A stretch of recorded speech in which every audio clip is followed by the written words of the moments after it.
Welcome one, welcome all from the north, south, east, and west. This is Life and In Between, because we are bringing you a curated selection of the best speakers, the best gurus, the best folks who are in life's journey and stuck in that in-between, and then they found their light at the end of the tunnel. My name is Patrick "Pac-Man" Perez. We are joined with the wonderful Diana Gonzalez-Lehboub, and we have a very special guest today joining us from the East Coast, not to be confused with the Third Coast, Texas. But Alan, thank you so much for jumping on here today. Thank you for having me, and thank you for bringing the energy. I'm going to need some caffeine for this one. Let's rock and roll. Oh yeah. Patrick is the hype guy, and this is all natural. He's not even caffeinated. Nice.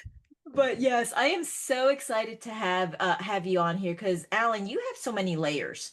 I know that your story, based on when I was reading, at the age of 2, I know you lost your father in a car accident, but then you also went through the same similar situation, and that kind of transformed and put you on a different on a new journey, a new path. Mm-hmm. And I know that this is just the top layers of you because you have so many layers. Can you kind of give us a little bit more, so our listeners can know a little bit more about you, and we can just dive in? Yeah. So first of all, thank you both again for having me. I really appreciate it. I'm now overwhelmed. I told you guys that, but it's much better than in the beginning when it was crickets, right? So you got to be grateful for the demand when you have it. So thank you for having me. And for anyone who is listening, I don't take that lightly. I think the 21st century is very noisy, and I think what you pay attention to changes your future. So, I'm honored. I'm honored. Okay, that said, so my story, I'll be as brief as I can. So I'm 37. I'm going to condense 37 years into 3 minutes here, to the best of my ability. So you mentioned the tough start that I had. My birth father, John McCorkle. It was Jim, Joe, John, Jane, Joan, Jeanette. 6 kids, all J. Born and raised in Massachusetts. So I was born in 1988. Unfortunately, my birth father, John, died in a car very suddenly, very tragically in 1991 when I was almost 3. So I had a sister who was almost 6. I was almost 3. My mom was 31. And it was very sudden and very tragic. And she was a stay-at-home mom. So it was just, nothing short of devastating.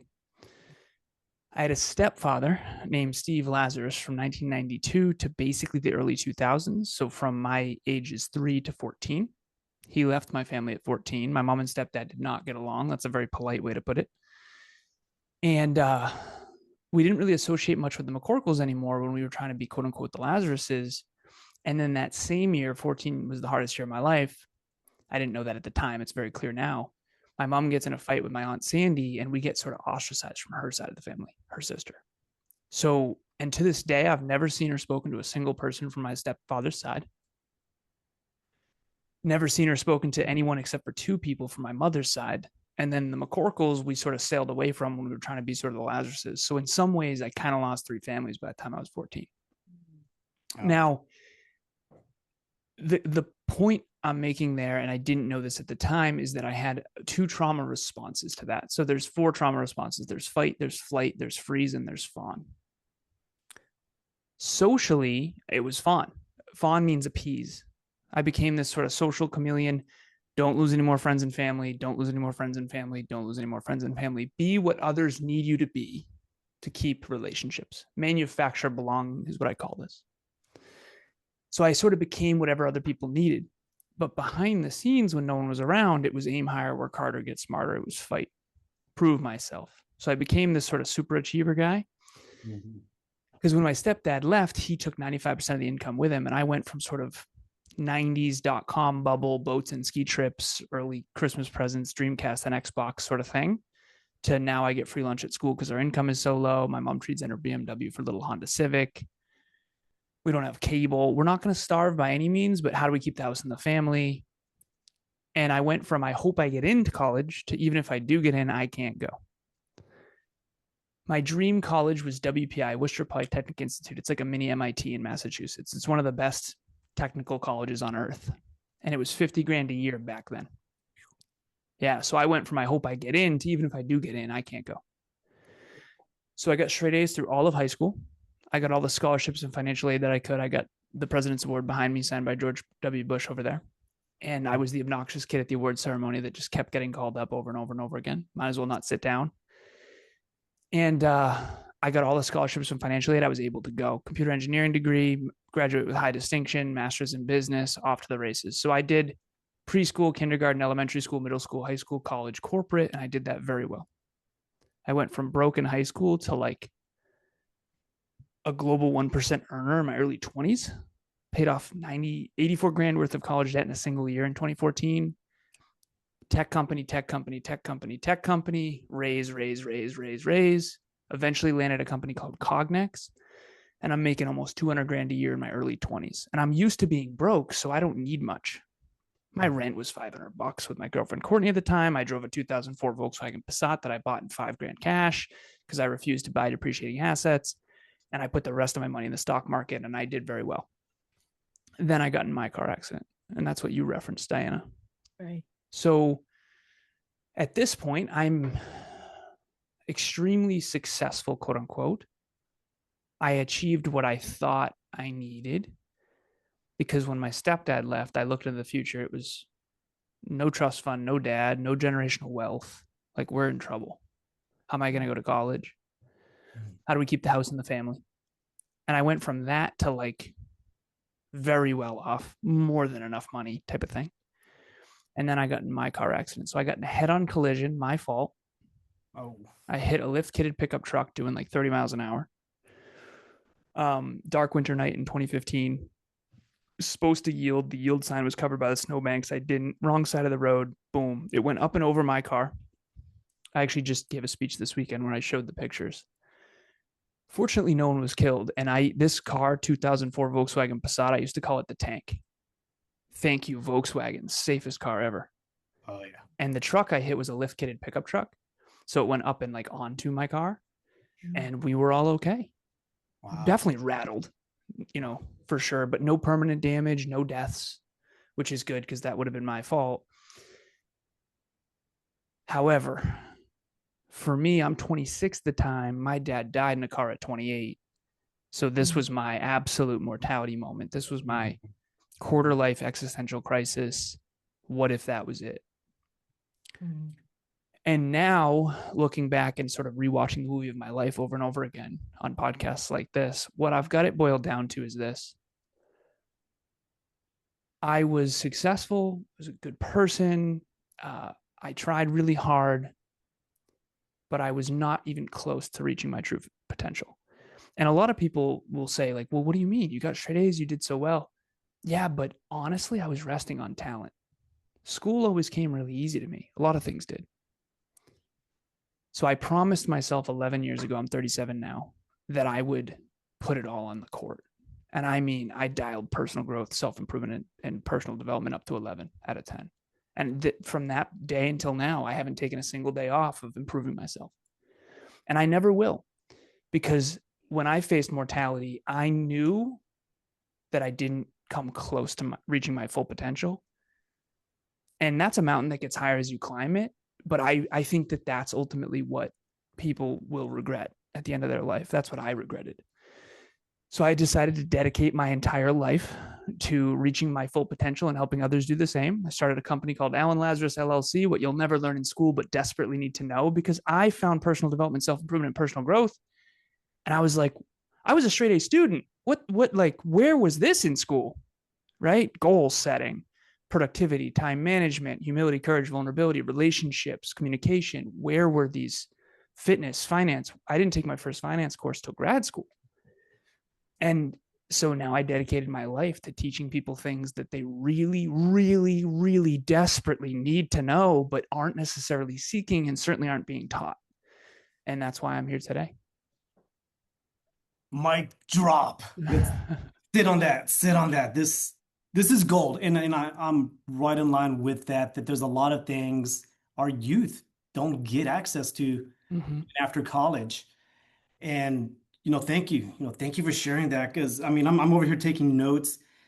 And one thing that I think our listeners will resonate with, here in Austin, Oracle, big tech company just laid off tens of thousands. Really? Across the board, there are so many layoffs. People who did everything right, they got the degree, they Yeah. played it straight, they tithed at church, and then they're cut. And that messes with people, especially those who are in their 50s, 60s, who are nearing retirement. Mm-hmm. And I like that your journey, what it distills to is that the tragedy set your trajectory. And that is where you found yourself. And I think my question is for our listeners, for people like me who've been in the game a while, but you start, burning out, what are you doing as far as setting the mindset? Because you're on Mm-hmm. a journey here, and to go from broke, struggling to successful, then to lose and then go back, that's a mind game. That messes with you. So what are some of the things you do to own this machine up here? So I do something, I've done it for 39 days in a row now. I started doing something called Miles for Mindset, where I run a mile a day. Mm. But the key is it doesn't matter how quickly you run it, it matters that you hit the full mile, and it matters what you're listening to. So you have to be listening to, in my AirPods, you have to be listening to something motivational, inspirational, or educational. And that's where I sort of, there's this YouTube montage of, it's GOAT mentality is the name of the video. And I've been doing that. I did that today on the treadmill before my workout, my weight training. And that's one way that I ground. I also have this video called Ode to Excellence. It's 3.5 minutes. I've listened, and I kid you not, I actually met Eddie Pinero. He has a YouTube channel called Your World Within. I coached him for a time. We did an event together as well. But Eddie, 11 years ago, I found Eddie's channel. It's called Your World Within. And his very first video, I didn't know it was his first video until I met him, is called Ode to Excellence. Mm-hmm. And to this day, 11 years, I've never missed a day listening to that video. And I've since have again met Eddie and talked to him. It's a letter from his highest self to his human self. Mm. And the whole thing, it's written in the first person. I am a champion, all these things. And that's what I've been doing for literally 11 years, every single day. I track habits and metrics. I have this all in Google Sheets. I have, metrics on my whiteboard over here. I'm big on numbers. I'm an engineer. That is awesome. That's next level, dude. Thank you, brother. Next level, right? So, but the truth is, like, that sets my mindset up every single day. And if you look up Ode to Excellence, Your World Within, it's 3.5 minutes, and it's got Tom Brady in the background and Michael Jordan and all this stuff. And it just gets your head right, because life is really, really, really atrociously difficult. And you need to have the right mindset. Otherwise, you're going to get eaten alive. Yeah. It's a battle within. And I think that you have that consistency. And that's one thing a lot of people don't get is they're like, I'm going to do this for a week, and they expect the results. They don't see it. They wane off. But consistency, and you have that consistent. I have a neighbor over here. He does 15 miles a day walking, but he's on his phone working. He's working. He's walking any time of day, 6 a.m., 6 p.m. You look out the window, he's out there, and it's like, that's consistency. That's awesome. And I was listening to a speaker this morning. Now I like to stalk other speakers. And that was his thing, former Olympian, former NFL. And he was like, if you just stay consistent, persistent, you'll outlast those people who are in competition with you, and just you outlast them. Yeah, there's no other way. Yeah. If you work out for a week, it won't change anything. But if you do it every day, a little bit, it will change your whole life. That's like the hardest thing too. I used to be so naive. And I think that as you get older, you just get the naive ripped out from under you. Mm. And I used to believe talk, and now I don't. I mean, it's follow through or nothing for me. And it, there's that quote of words lie, but actions don't. I actually think actions lie too when they're around other people. Mm-hmm. I need to know who you are and what you are when no one's watching. That's who you really are. Because of course everyone works out when everyone's watching. But do you do it when no one's around? And who are you when no one's around? I think that's what I try to ground my life in. And like back in the day, it's such a weird paradox. Like I wanted to be an inspirational, motivational speaker and I wanted to, motivate people. And now I feel like such a pessimistic, like, I don't know if I believe in people like I used to, it's such an interesting thing because I think most of the content that you see in like on YouTube now, and I joke, it's like I grew up in the 90s. So we used to make fun of infomercials. Now the whole internet is a goddamn infomercial. And there's quick fix and 8-minute and 4-hour work. And none of that is even remotely within Hail Mary distance of the truth. Like I haven't taken a day off in 11 years. That's the reason I'm successful. Like it has, and yeah, my mindset is important. And yeah, like 0.1% improvement per day and get a little better each day, a little stronger each day, a little smarter each day, and like get better at the skills that matter and develop skills and make sure you have clarity. But ultimately, like, there is no replace. Nothing works unless you work. Nothing works unless you work. AI can give you plenty of answers, but nobody's going to. I always say this to my clients. I say, anyone can teach you how to lose weight. Almost no one can get you to actually do it. It's the doing it that matters. Knowledge is not power. Changing your behavior is. Yes. And that's way freaking harder. Like changing your behavior is way harder than like talking. Sorry, Deanna. We're broing here. I know. I see it. But I'm learning along the way. I actually am learning a lot from what you both are exchanging. My thing is, for example, we do have listeners out there. That first step is that hard step. I mean, we're talking about, because it is changing mindset. It's a mental mindset, and there are some people, and let's be real. That mindset, because they got walls, they got past traumas or whatever it is, they just can't get there.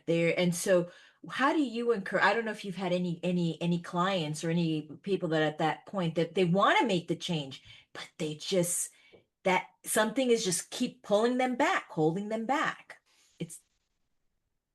So I call it my magic number, and I have it written 7,044 coaching sessions.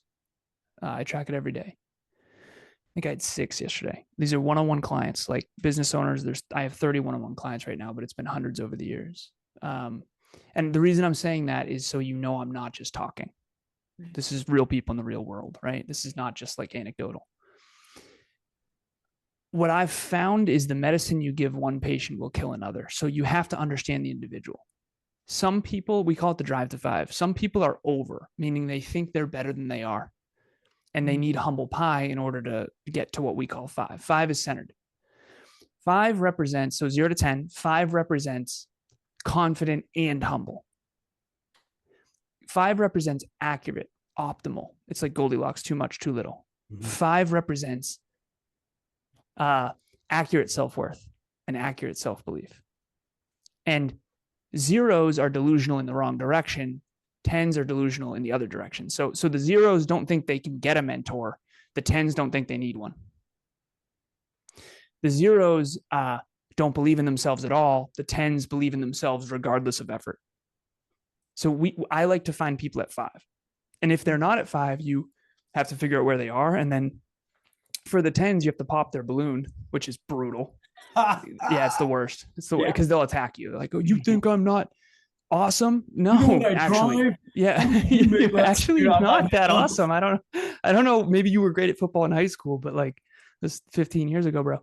But so I don't like coaching those people because you just have to constantly convince them they're not that great in order to get them off their ass. Pardon my French. But I love the 0s because you just get to lift them up. And then sometimes they cross 5 and all of a sudden they're arrogant. It's weird. But so for me, I look for 3 things. I look for humility, work ethic, and improvement orientation. And really, I have a acronym called UNMEDSI that to protect myself from myself. Cause like I said, I was naive. I believed in everyone and I wanted to see everyone win. And I saw everyone better than they were. So UNMEDSI is unstable, naive, manipulative, entitled, delusional, significance driven, arrogant, and immature. So those are the people that I steer clear from. Those are the people that I think are delusional in the wrong direction, where they have inflated self-worth. And if you try to go anywhere near that, they'll attack you because It's basically their ego protecting themselves, because deep down they know they're not that great Mm. and they're fearful. Say that again. Say that again. That Yeah. part. So if someone's on the high end of the drive to 5, they have inflated self-worth, and it's not really based on any merit anymore. They're so insecure deep down that they have to, I call them the puffer fish. They have to pretend they're better than they are. And when you try to pop their bubble and get them back to reality, they'll attack you out of self-preservation, because deep down they feel so bad about themselves that they just don't believe in themselves, really, what it comes to. Inflated self-worth is a byproduct of not having real self-belief deep down. The trauma. And a lot of the people with the highest self-belief, to me, that's what action is. Like, if you talk and don't walk, you don't believe in yourself. Aim too high, you get humble pie. Aim too low, you don't grow. So we all have to constantly challenge ourselves every day. And I always say this, it's like, you'll see someone who thinks the world of himself, and it's usually men, but not always. And it's like, dude, I would love to see you do 15 pull-ups. I would love to see that. Like, you need to go find out that you're actually not that great, because you're basically just in this bubble of delusion that is from the past, and it's stopping you from taking action and meaningful action, and you're not tethered to reality. So to me, it's like a self-driving car that has inaccurate maps. You think it's a road, but it's actually a cliff. You keep driving off a cliff and then blaming the world, when in reality, you think inaccurately. You're delusional. You're inaccurate. Like, nobody can get to their goal. A self-driving car needs accurate current location, self-awareness. It needs an accurate destination location, goal, and it needs accurate updated terrain. It needs to know the lake is there and the mountain's there and the road is there. And so we need to understand ourselves, others, in the world at the deepest level. And we don't, because we aren't taught how to, and we don't have the humility in the social world. We want to pretend we're great, so we don't learn. And so the humble pie I had to eat was the car accident. It took away all my ego, and it got me all the way back to the foundation. So I built my life. I rebuilt myself and my life from the bottom. And now I have to make sure I'm constantly challenging myself so that I don't get arrogant, because it's really easy to get arrogant when you're a big fish in a small pond.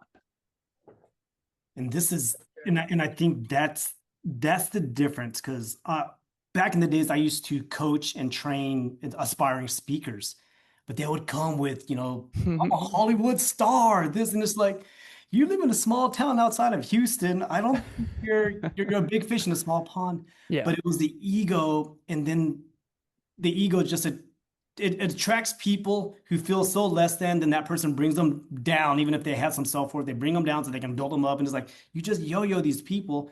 Yeah. But I think it's your car wreck that kept you centered in its own way. And that deflated my balloon fully. And then I worked really hard from that moment on to stay tethered to reality and meaning. See, and that's it, staying tethered to reality, because so many, and also for a year, I taught high school entrepreneurship. Nice. Everybody gets their reality from the internet, from social media, and they see, well, this dude right here drives this Lambo. He makes $5,000 a minute. And 5,000 a minute. That. Come on. Yeah. They say whatever, and they're in the business to teach you how to make a business. They're not here to help you work through your trauma, build belief in yourself, inflate the real substance in there. They're just like, no, here's a quick fix. Give me your $497 and you can meet with me.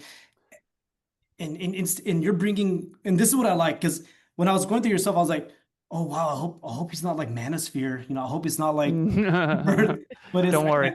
And I think it was because you had that humble. Oh, is it the Instagram, the fitness stuff?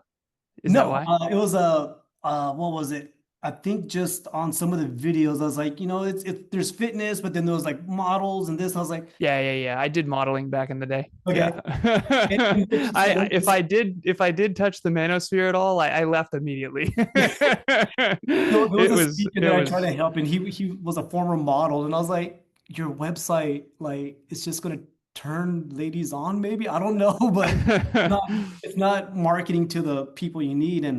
And no, I think this is just awesome, because you have the resources, but you don't have the ego, which in this realm, it's so rare. Great compliment. I appreciate that. Yeah, I really appreciate that. And I don't compliment that much. It means a lot. It means a lot. Yeah.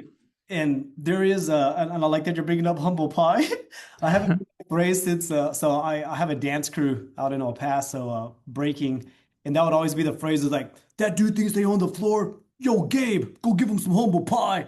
So you get out there and it's like, yeah, recenter, but keep people in check. And I like that. I like that. Performance, like if you think you're great already, you're not going to improve. But if you don't think you can improve, you're not going to either. And that's to Diana's question. It's like, if you don't believe in yourself enough, we need to build that. If you believe in yourself too much and it's not based in reality, we need to pop the balloon and get started back at basics. Like you need to do a timed mile and realize like a timed mile is so humbling. Yeah. Like, oh, I could run a 7-minute mile. I would love to see that. Yeah. There are people that run 4-minute miles. It's like, I would love to see that. There's nothing more humbling than timing a goddamn mile. It's like, if you think you can run a sub 10, I would love to see it. You know, I did an 8:40 this morning and I was cooking. I'm 6'2". Like, are you kidding me? I need that humble pie. But that's also because I do have a lot of self-belief. So if you don't have a lot of self-belief, you got to start with a 10-minute mile and then work your way to 9.5 and then work your way to 9 and then work your way to 8.5 and then work your way. So if you have high self-efficacy, self-belief, and it's real unconsciously, you need to convince yourself you're not that great every day. But if you don't have any self-belief, you have to try to convince yourself you're good enough. And you have to prove. So for me, I have to prove myself right. For other people who don't believe in themselves, they have to prove themselves wrong. And that's one of the reasons why I think a lot of motivational, inspirational speakers don't resonate with certain people, because a lot of these people don't realize how much self-belief they have. Right. And that's self-efficacy. Like, you can study this. It starts when you're very young. And there's like 3 groups of people. There's people who don't have high self-belief, but they pretend they do socially, but behind the scenes, they don't at all, which is why a lot of times they are mousy behind the scenes, but like puff up socially. And then there's other people who have a ton of self-belief, but they dim it down because they want to fit in and they don't want to come off. Okay, there you go, Diana. Nice. Yeah. Because you don't want to come off as arrogant. Right. Because if you have a ton of self-belief and you're in a room of people who don't, but they're pretending they do, you're going to come off super arrogant, when in reality, you actually just believe in yourself. And I found this out too. If you talk about what you're going to do, it comes off arrogant to people who don't have self-belief. But it's like, for visionaries, it's like, I'm always going to talk about what I'm going to do. What do you mean? Like, that's how I got here. I said I would be a podcaster, and I said it. Like, I don't just do things without saying it in advance, right? And Kevin, my business partner, he's like, you can talk about things you've done. That doesn't sound arrogant. I'm like, that feels arrogant. I'd much rather talk about what I'm going to do. See, Diana's resonating. So you have high self-belief, but dim it down around other people. Yeah. And then eventually they come to you like, oh my God, you did it. And it's like, wow, you really obviously didn't believe me back then. You're so shocked, right? You're so shocked I did it. It's like I said I would. And then there's the third version, which is people who think they have high self-belief, but don't. And that's the people that are the hardest to work with, because you have to convince them they're not that great in order for them to actually tether back to reality. And that's my least favorite. Like, that's the inflated self-worth stuff that I still haven't figured out. Like, why do you still think you're amazing? Like, I don't. And maybe that's like, and there's a lot of this going on in the world too. And I don't want to come off negative, but the toxic positivity stuff of like, you're already enough. To me, that is devastating to someone who their life sucks. Let's say your life sucks. Your life isn't working out. Your relationship's not great. You're out of shape and you're struggling. When someone says you're already enough, to me, that's not empowering. What's empowering is, hey, you can rebuild your life. And you have so much to improve. And that's actually empowering. That means you can do something about this.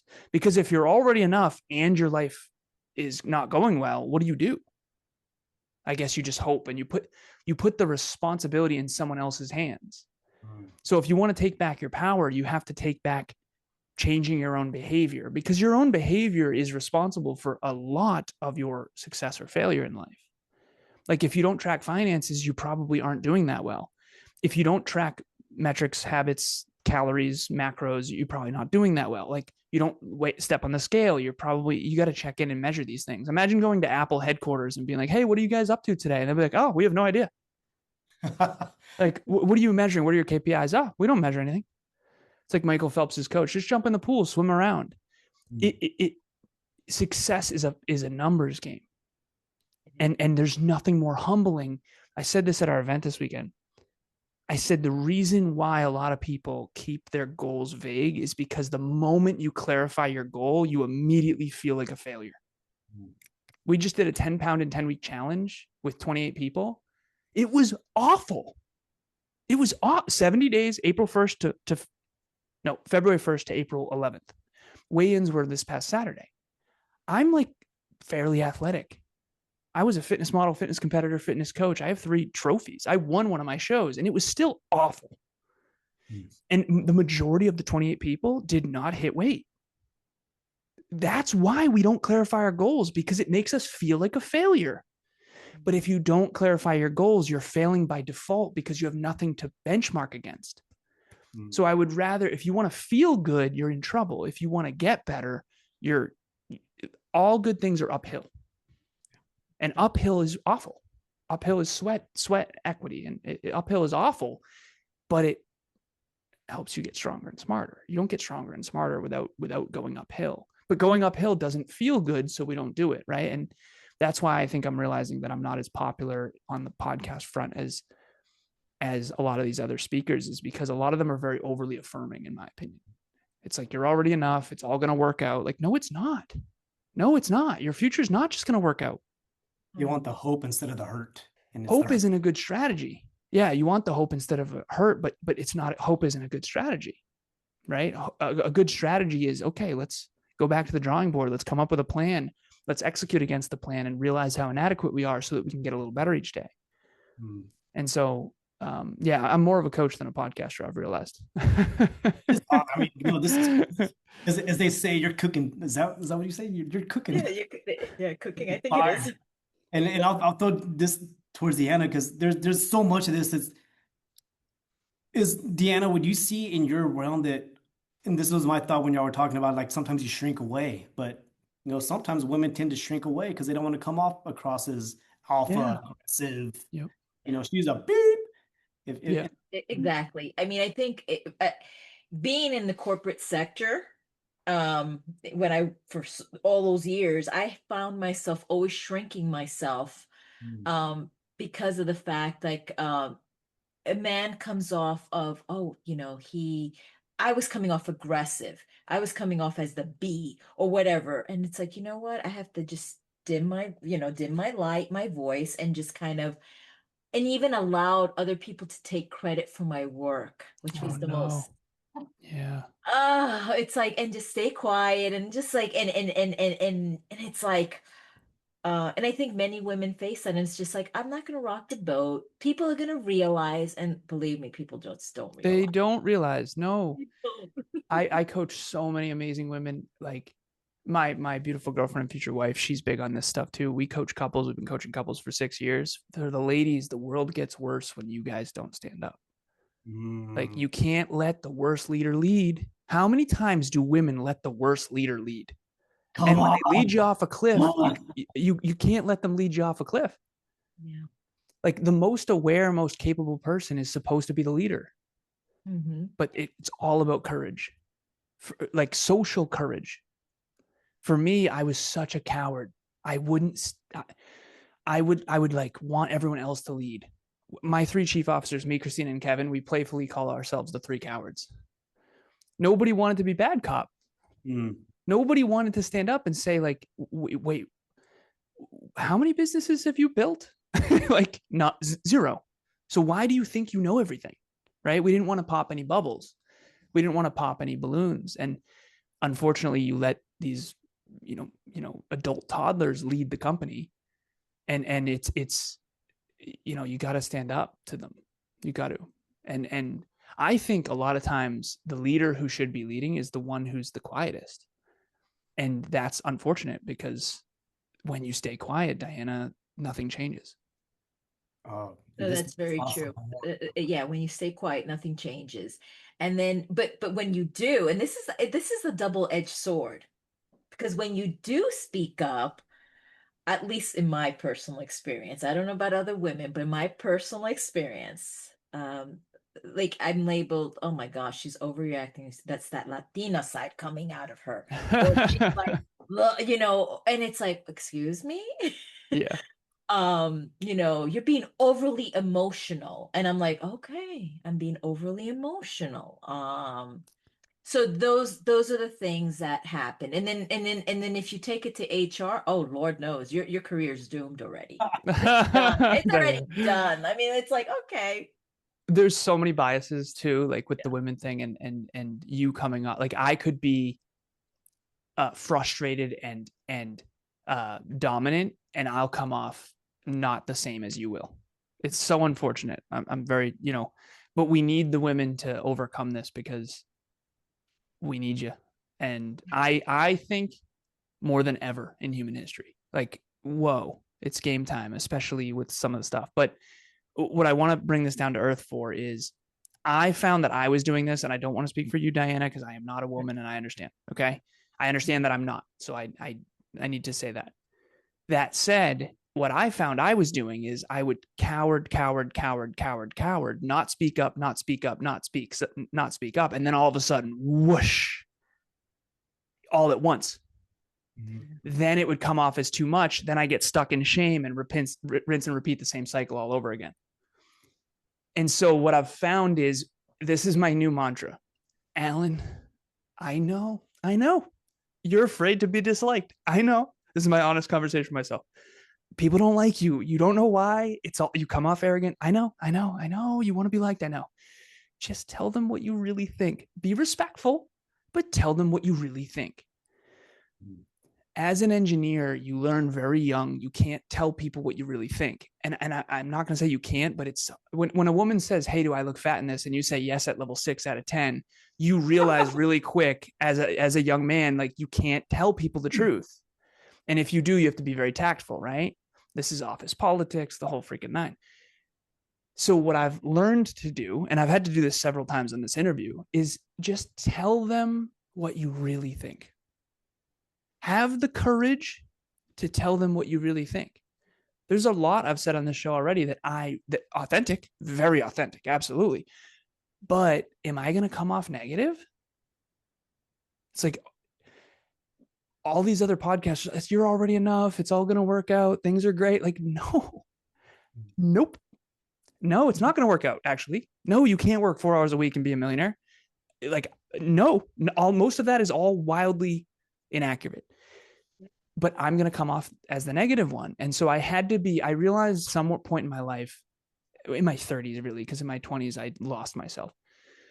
And in my 30s, I realized I'm trying to help people transform their lives and like grow and reach their full potential. But I also don't want to hurt anyone's feelings. And it's like, yo, that is an impossible goal in conflict.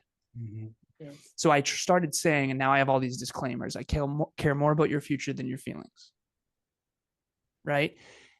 And I have a bunch more, but it gives me permission to say the things that I think we all know, because all of us know a lot of this stuff online is crap. It doesn't work, by the way. How many people out there have read The Power of Now and it didn't work at all? Like, nothing against that cart. But listen, being future oriented and goal oriented, like you can't just meditate and be present all the time and be a successful adult. Like we have responsibilities. Like when did we lose sight of this, right? And you guys are older, so you know, like there was a lot less nonsense before. People were a lot more grounded in reality before. You know, a mentor of mine, father figure mentor, future father-in-law. He's like, when we were young, we didn't even have a dishwasher. Like we didn't, you know, now he's a very wealthy, successful entrepreneur, but he doesn't believe in like the 4-hour work week. He would never read a book like that. You know what I mean? And I feel like because the 21st century, we have click YouTube and anyone can say whatever they want. It's like candy. And I told Kev, we're selling kale outside of a candy store. Is we fundamentals work. AI can't lift the weights for you. AI can't do the work for you. You know, you can know everything, but if you can't change your own behavior, you can hoodwink people. You can keep hoodwinking people if you want, right? But that's going to be soul sucking and wildly unfulfilling. So I've gotten off track, but the courage thing is huge for anyone who's scared, like you, Diana, to speak up. Courage. You hear that, all our lady listeners out there, females, it's not just a man's world. No. Male listeners, does not exclude our male listeners as And well. our That male don't have listeners, that yes, courage. it goes both. I mean, I was in that camp, growing up, bullied, Yep. so many things, and your self-worth goes down, and then you kind of pendulum go all the way. In my 20s, when I started my speaking career, I was, 16-hour days, just grinding, nose to the grind, then you hit six figures and you realize it's like, there's more out there. And I think what I'm distilling about you right now, it's that friends tell you what you want to hear, mentors tell you what you need to hear. Nice. You've been able to get into that realm of being a mentor because I love that. You're selling kale outside the candy store. But I've also lost all my friends. Oh, snap, okay. Yeah. I mean, I was telling Deanna right before we came on here, there's a new book, semi-new book called Shoveling Shit. That's the title. And if you want to be humbled, start a business. Yeah. Deanna, I give kudos to because she started this podcast after, a trajectory change in life. And it's not easy. All the back end stuff that people don't see. And for the listeners out there who want to be stronger, have more money, do things to help you grow, it doesn't come easy. Never. It doesn't.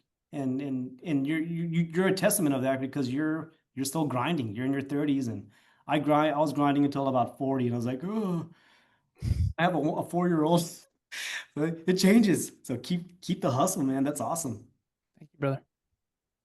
It's sure you have to keep that hustle. And I think it's mindset. Like I know one of the things that when I was in the corporate sector and I made I made my mind, I actually focused on communication. I was going to be a better communicator and I was going to be more vocal. And then the shift happened, with this administration, my position was eliminated. And then I said, that's not going to change. So what can I do to continue communicating? So the podcast was born on, Nice. out of that painful moment. But I said, but this is my way of communicating and using my voice and not being afraid and, and not diminishing myself. So for all of our listeners out there, if you find yourself, please, do that. I did kind of wanted to circle on one of the things that I read about you, and you kind of touched on peak performance. Now there are people that are gonna. Well, first of all, let's for our listeners, they're like, what is she talking about? What is peak performance, and why is it important? So the thing I said earlier about an optimal stopping problem, what's optimal? The Goldilocks, too much, too little. It's this there's a book called Algorithms to Live By. It's a computer scientist's approach to decision making. And all of us are doing optimal stopping problems all the time, even though we don't know it. A playful example would be you put in the nachos 3.5 minutes and they're burnt, but a half a minute and it's rubbery cheese because it's not melted. So optimal would be 2 minutes. And so we're all doing that all the time. So peak performance is, if you remember max and min from math class, it's an upside down horseshoe. Too much is over here, too little is over here. Same with the drive to 5 concept of 0 and 10. 5 is optimal. So if performance is on the y-axis and on the x-axis is 0 to 10, 5 is the top, the max. You never get, I said this to my business partner once. I said, one sec, my timer's going to go off. I want to make sure it doesn't. I can stay another 5, 10. Okay. No, we need to wrap it up. Hey, Alexa, cancel that timer. You don't have any timer set. A 46-minute timer with 13 seconds remaining. Sorry, squad. All timers are canceled now. Okay, so the optimal stopping problem, peak performance. So the max is the top of that curve, the U form. And I was talking to my business partner once, and I said to him, I'm never fully right, but I'm definitely not fully wrong. And so what I mean is we're trying to find optimal. You tell me your perspective, I tell you my perspective, and then we get closer and closer and closer to optimal. That's why it's good to have diverse perspectives and why it's so important to speak up, Diana, because if you're in an organization that's healthy and not toxic, your perspective will be taken into account unless you're ego driven and think that your perspective, like your way, is the right way, which is just arrogant. I mean, what? Right? So it's like, oh, okay, I didn't realize you were all knowing. You know, who does the right thing at the right time, in the right way, with the right person, for the right reason? It's like, that's impossible. So I'm always trying to get feedback. We call it the truth ball. It's like, put all the perspectives into the little trough, mix it up, and then the truth ball comes out. And it's like, okay, that's the decision we're going to make. And ultimately, you know, you need a leader who makes the ultimate say. But anyways, so peak performance is finding that optimal max, knowing you'll never find it. It's the search for it. Even right now in explaining this, have I gone over? Have I explained too much? Like, we are always trying to find what's optimal. And that's an infinite game that never stops. I love it. Thank you for sharing that. I did want to go ahead and ask you, because I know that I want to be mindful and respectful of everyone's time. For someone that wants to locate you and find you, and I will put that in the description, but for that person, hey, people, grab your pen and paper right now. If they want to find you, where would be the best place, or even get coaching from you? Thank you again. I want to start with gratitude, end with gratitude. Thank you both. This has been tremendous. So to answer that question, I want to start with a disclaimer, which is, I actually now know over time, I've been doing this 11 years, I'm an acquired taste. So if you are of the camp that like really just wants to feel good about yourself, I'm not the guy, and that's okay. You know, if coaching is a metaphor, I'm the NFL coach, definitely not the Pee Wee football coach. And then every now and then you have the Pee Wee football coach who thinks it's the NFL. He's like screaming at kids, you know, that's not what I'm trying to do. So if you have a low personal development set point and then you're at the beginning of the journey, you're not going to want to jump to coach with me. Because I'm very, very intense and we don't mess around and we track everything. And like, again, I'm not going to be toxic. I'll be respectful. But at the end of the day, if you don't really, really, really want to reach a high level in life, I'm not the coach for you. I've just learned that over the years. They don't want to sacrifice. Yeah, exactly. Yeah. If you don't want to give up to grow up, like, we're not going to fit at all. And if you think that you can have something for nothing, if you don't want to work really hard, like, I'm not going to be helpful. But for those people who I haven't scared away yet, nextleveluniverse.com, Next Level University podcast, 0.1% improvement, success, and personal development in your pocket for anywhere on the planet every single day, completely free. We have 2,400 episodes. If you put $1 in a financial bank account, financial calculator, and you grow it by 0.1% every day for 50 years, it becomes $84 million. If you take weekends off, it becomes $439,000. So we do an episode every day, no days off. Not toxic, don't rest. We sleep well, we rest well, we take care of ourselves like someone we love. And we don't ever take a day off of improving. Because over time, that's 191 times. So if Joe Schmo takes weekends off and John Smith doesn't, John Smith has 191 times the result over a 50-year period. And all of you can do this in a financial calculator. Put $1 in a financial calculator, calculate 50 years in days, put it in 84 million. I did this at my event this weekend. And then take days off, 52 weeks a year times 5, 260 times 50 is 13,000 days. That becomes 439,000. So not even a million, right? So 191 times. I'm going to make sure it's 191x. And then in the back of the shirt, it's going to say, don't ask. I'm kidding. But anyways, so if you're interested in getting better every day, the Next Level University podcast is absolutely the place. Definitely. Thank you for sharing that. Fire gold nacho cheese on top. I mean, this. It is. And then this is one last final question before we go ahead and wrap it up. Because I know you gave us a lot of really great, important information, a lot of golden nuggets. As we are life and in between, what is the last final thing that you can give a woman, a man that's currently right now going through a life and in between moment? Yeah, all real progress takes courage. Mm-hmm. Everyone's afraid, just not of the same thing. Some of us are afraid to be too much. That's me. It's you, Diana. Some of us are afraid to not be enough. And if you're afraid to be too much, you have to have the courage in the social world to step up and be disliked and villainized. If you're afraid to not be enough, you have to prove that wrong every day with work ethic and getting better. everyone's afraid. And anyone who says they're not is full of it. They're afraid of something. They just might not be afraid of the same thing. So courage is everything. Courage, there's nothing of meaning without courage. And living a life of courage is important, because when I got in that car accident, I didn't realize how much of a coward I was. And I just decided I'm going to live a life of courage, and I'm going to do things that I am called to, even though I don't want to do them. And I think that that's a level we can all get to. Thank you so much. That is like mic drop moments. Thank you so much. We so appreciate you.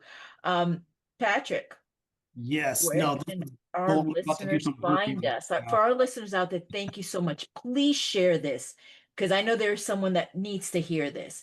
And for our listeners, where the ones that are just popped into our podcast or whatever, where can they Find us wherever you find your podcast: Spotify, YouTube, lifeinbetweenpodcast.com.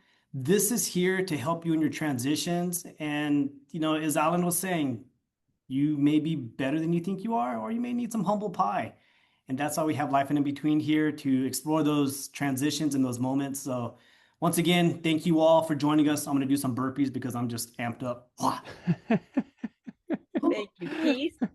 He's doing them right now. That's awesome, Patrick. Good for you, man. Oh, that's funny.